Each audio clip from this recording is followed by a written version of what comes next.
Hello friends, welcome to my channel. আজি মই জলকীয়াৰ উপকাৰিতাৰ বিষয়ে কথা পাতিম। যদি আপোনাৰ ভিডিঅ'টো ভাল লাগে তেনহলে প্লিজ লাইক, শেয়াৰ, সাবস্ক্ৰাইব কৰিব আৰু ভিডিঅ'টো শেষলৈকে চাব।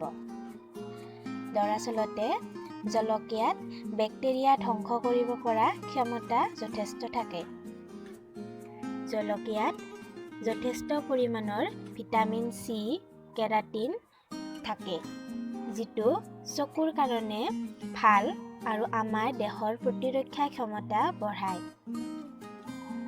জলকীয়াত কেঞ্চাৰ প্ৰতিৰোধ কৰিব পৰা ক্ষমতাও থাকে।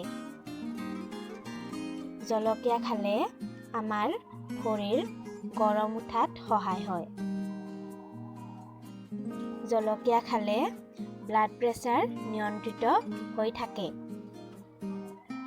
জলকীয়াই আমাৰ ফেট কমোৱাত সহায় কৰে আৰু ওজন কমোৱাত সহায় কৰে।